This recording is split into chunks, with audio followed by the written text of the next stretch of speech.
Howdy y'all, Fuzzy Biker here in the Fuzzy Biker Garage. This morning we are getting ready for a ride to Canada via Duluth. I'm going to make it to Duluth today. Canada tomorrow, I hope anyway. Here's the hot rod we're going to take. It's dirty, but it's mechanically intact. I just oiled the back chain and checked it.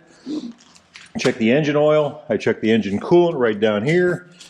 This is how I check my tire pressure right there, and that's actually good. The sensors are off just a little bit, but I've checked them against the gauge. Anyway, the bike is ready to go, except for I got to pack some stuff, but that's real easy. I'm just going to put a couple shirts in a bag and a pair of pants, and away we're going to go, because that's all we need. A passport, my passport too. Bike's been running grand. I just got it back from Baxter Cycle. Boy, it needs a bath, doesn't it? It's got something like 13,000 miles on it already, or something like that. I've got it just over 9 weeks and a few days. There it is, 12,968 miles, by golly. So we're just about there. And we're gonna do, let's say it's 600 miles up to Duluth. Anyway, the bike's been running grand. I just got it back, like I said, from Baxter's. They cleaned the air filter, they just checked the valves, which did not need adjusting. The intake valves were literally on the minimum, and the exhaust valves were in the middle, so they're in the range that they had to be in. So I'm gonna put a couple 4,000 or 5,000 more miles on it. We're gonna check it again, and then see where we're at that point. The valve adjustments on this bike are supposed to be 6,000, and then 6,000 more, and then after that every 12,000. So after this last check, I should be able to go 12,000, but we're gonna go ahead and do it again at 6,000. So anyway, we checked the coolant. The whole thing is just primed to go. It's a ready machine, by golly. I've got this tire on the back, the Dunlop Trail Max Mission. I put that on 7,600, so a couple weeks ago, and it's actually wearing pretty good. I love these tires. This is the third one I've had on a bike. I had two on the old La Rosa over yonder. Actually, it still has one on the back and on the front. The front one on this bike is you can tell it's wearing, but it's still an absolutely viable tire. So I think when that wears out, we're going to go with the I don't know what we're going to go with. I'm thinking Dunlop Trail Max Mission. So the bikes, here's the we checked the brake pads. They're all just fine, front and back. They're like new. Done a lot of highway miles on this bike. But just look that thing over. I got to run over and get some fuel yet, I think, this morning. Somebody asked me, wasn't it hard to change the air filter on that thing? And actually, it's not. You use the key right here to pop the seats off. A couple bolts here, tank comes up. Unhook two hoses over here, little electrical connection over here. The tank comes right off. And I know that sounds like a lot more work than it should be, and it probably is, but it is still easy to get to. And then the air intakes are down here. And the value of that is we did some river crossings a couple weeks ago, a month ago now, I suppose. And, the water was knee deep, so about here somewhere. And the bike, the intake's way up here, so it didn't matter. Gorgeous bike. Yesterday, or I think it was the day before yesterday. Yesterday I was on my super meteor over yonder.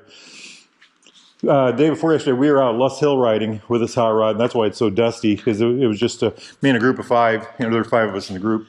And we were doing gravel, and we were doing dirt roads, and we were doing this powdery dust, and all that stuff. And then today we're going to be doing miles and miles of interstate, if you can believe that. So same bike, And I talked about that a little bit earlier. This is the motorcycle, the single universal motorcycle, the one bike that can do anything. It can do anything all these other bikes I got here can do. If I want to go cruise the boulevards or interstates, it'll do anything that'll do. If I want to look cool, it'll do what this does, it'll do it'll do what my dirt bike will do. It'll just do, this is now my new dirt bike, it'll just do it all. It's just kind of the magic motorcycle, though. Like I said, the single universal bike. So kind of work up a deal on how to bag it, how to pack stuff. And this trip, it's only be a couple days, so everything I think will fit in this box. I'm not taking my camping gear, so I don't have to worry about that. Check this out. I put this little flashlight in here. So I can just do that to get light in the box whenever I need it. My Bigfoot sticker right there. A friend gave me that. But no, so I've got a system in mind where, oh, I had a friend on the back of this bike the other day. We had to drop off this motorcycle. So a buddy of mine, he hopped on the back, 220 pounds. And this bike, not only did it do it with ease, it did it at speed. And I mean, you know, real speed. So it has no trouble doing 2 up. A buddy of mine, Jeremy, we went out to Colorado, and he and his wife were in the back of a Himalayan just like this, 452, the whole time, the way out there, all the way back, and all the way through the mountains. And he said he had no trouble. Well, me and my buddy were on the back of this one for 6 or 8 miles, and again, no trouble. So the bike has plenty of torque, back to luggage. The system I'm looking at right now is it's a thing that fits over here, runs down here, you know, you tie it to here, and to that you attach your bags. And you can get different size bags. It's like a canvas or a cloth or something, you know, I don't know what it's made out of, but it's made by Rhino Walk, and that's what I think I'm going to get. And then there's these little bags that attach to it, and you can get bags, I think 10 liter, 15 liter, 20 liter, whatever size, you know, big bags. And what I want is bags I can take, go pack them in the other room, in the house, whatever, come back, strap them on the bike, get to where I'm going, unstrap them, walk into the hotel, or throw them in the tent, or, you know, and I think I can do that with that system. I'm gonna do a little more checking. I just want to make sure, you know, there's a lot of good brands out there, and I just want to make sure I get what I don't want to have to buy it twice, you know what I mean? The windshield has been working grand. This is a WRS, I think it says right there. I got this from Baxter Cycle, and a friend of mine has one that's just a little shorter. This is the taller one. I've had no troubles with this one. I did notice that when I have my helmet on, I wear this Neotech right here. That's what I'll be wearing today. When I have the visor open, all the way open, the wind will buffet it just a little bit, but not much. But I rarely ride with the visor all the way open, you know. And even if I just click it down 2 clicks, problem goes away. So it's been a gorgeous bike. You know, 13,000 miles of fun on this hot rod. And today, in the next 3 days, we're going to probably put another 1,700 on it. Friday, I've got a 300-mile ride, so we'll have 2,000 more miles on this by the end of the week. And everything has just worked fabulously. Like I said, I took it into Baxter's. They they changed the oil, did the valves, all that neat stuff. Re-cleaned the air filter. They looked everything over, and you know, check the brakes, the chain, all that neat stuff, and everything's just fine. And speaking of that chain, 13,000 miles on the original chain. You know, I didn't adjust the chain till 7,600 miles, and then I adjusted again a couple days ago, so that's another 5,000 miles. And I mean, look at that thing. And I just lubed it, by the way. It's that's one heck of a chain, you know. It's got to be ready to replace at some point. I'll probably replace it in the next 5,000 or 10,000. So that'll be, you know, next week maybe, a couple weeks from now, right? But we'll see how it goes. So we're going to do what we're trying to do today is get into Canada, make sure my passport works, make sure they'll let me in for, you know, in case there's some magic reason that they won't, make sure the bike will go through, figure out how the money machine, I want to go over there, try to get a lunch or breakfast, or maybe I get, you know, just put gas in the tank, make sure I can use my debit card, make sure I can, you know, make sure I can do it. And then we're going to use that as the, if that all works out, we're going to make the planned trip to Alaska next year. So we're going to try to go to Alaska in June, early to mid-June, and we're going to try to do it. It'll probably be a month-long trip, and if y'all are interested in that, let us know. We're not going to, I don't know how we're going to do it. I don't know if we're going to do it as, I think I'm going to plan that I'm going to go alone. Anybody wants to tag along, you know, but this may all change. Just let us know. But the idea is this bike, it's, the road we're going to take is the Alcan, and that's actually all paved. So, you know, anybody can really do it. A friend of mine was talking about taking his Goldwing on it. So, and we talked to a guy in a big 6-cylinder BMW. I can't think of what those are called, the big inline 6-cylinder one, you know, great big motorcycle. And he had just gone all the way up to, I think he even went up to the Arctic Circle on his. So, you know, it's something you can do on pretty much any bike, but it will certainly be done on this bike. This thing is just so, you know, it's just got an inch of dust on it, by golly.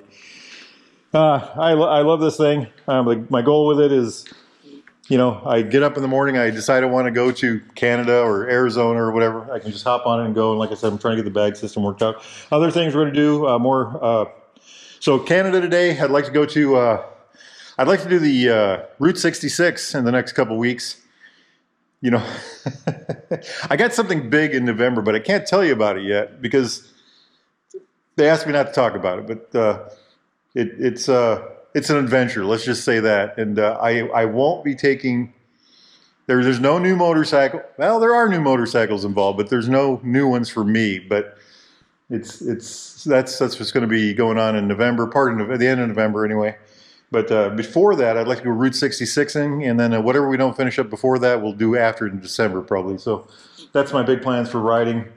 I've been studying reading the books and watching the videos and all that neat stuff, and we'll figure it all out. But the bike, anyway, the bike's just been great. So what do I like about this bike? I love the 40 horsepower single cylinder dual overhead cam engine that produces so much torque, 30 foot-pounds of torque. That's 42 newton meters. I love the 6-speed transmission. It's got some, I don't want to call them quirks, but little idiosyncrasies. It's a great transmission, but it's got some, you learn to work with it just like it learns to work with you. I love the suspension on this thing. We were tearing through V roads and rutted roads and all kinds of things, and that big old 21-inch tire and that upside down fork, 43 millimeter upside down fork with the 8 inches of travel. That's 200 millimeters. It was working so good. And then the brake, it's a better brake than the old one. I didn't think the old one had bad brakes, particularly on gravel or dirt, but this brake is just fabulous. And it's certainly it's certainly an improvement over the old one over yonder. And then running back to the back, we got a little more suspension on the back now. We've got 8 inches of suspension versus 7.1, so 200 millimeters on the back. Got 9 inches of ground clearance, so that would be 230 millimeters. The bike weighs less. It's 430 pounds or 195 kilograms. That's about 10 pounds less than the old one. The seat height is, in the setting I have it is 33 and a half inches. I think that's what it is, 33 and a quarter, 33 and a half. It's 845 millimeters. And you can drop it down to 825 millimeters or 32 and a half inches if you want. I think it's 33 and a quarter inches actually in this position. But it's so narrow, it's so narrow that this motorcycle actually feels lower than the old Himalayan does, believe it or not. Now mine has a tall seat, but even with a stock seat. And then the other one is this bike has a lower center of gravity. And I'm the only person I've heard saying that, but I'm going to qualify that statement with the fact that I rode that bike 1,000 miles the week that I picked up this bike. I rode that 1,000 miles, so I had a really good feel for that. And when I hopped on this one, that was one of my first conclusions, was this actually felt like it had a lower center of gravity. So, loads of fun on that. 17-liter gas tank, 4.5 gallons. That is, if you fill it when it's up on its center stand or hold it upright when you fill it. If you fill it on the side stand, you're going to get about 4 gallons in there. So, and I know that because I ran out of fuel. And I had it on the side. I ran out of fuel at the gas station, had it on the side stand, filled it took 4 gallons. After that, I went, a week later or whatever, I tried the same thing on the side stand, straightened it up, and then it took another 0.3 of a gallon. So you can definitely get more fuel if you do it the other way. Wheelbase is 1,510 millimeters. That's 59.4 inches. It's a grand bike. It's a grand bike. And I am going to pack that thing up, and we are going to head to Duluth, Lake Superior, North Shore Road. We're going to have some fun. Last time I was on that North Shore Road, we tried to get to Canada, and 40 miles short, there was literally a cloud on the road. We got into it. A friend of mine said, what do we do? The only thing we can do is turn around. So, so we did. So I hope we don't run into that today. If we do, or tomorrow. If we do, we'll figure something out. Anyway, life is good. Life is good. If y'all are interested in a motorcycle like this, or like that, or anything else, get yourself over to Baxter Cycle in the mighty Minneapolis of Marnie, Iowa. They got parts, accessories, thingamajigs, doodads of all types. They can help you out. They ship motorcycles most places, a lot of places. Give them a call if you're interested. Go to baxtercycle.com. Hit like and subscribe if you would. I appreciate that. Give me a comment, like that too. I love the comments. Just, love it. Love hearing from you all. And I'm going to get ready to get on that motorcycle and go for a ride. Today's going to be a great day. Y'all get out and ride yourselves, all right? Wahoo!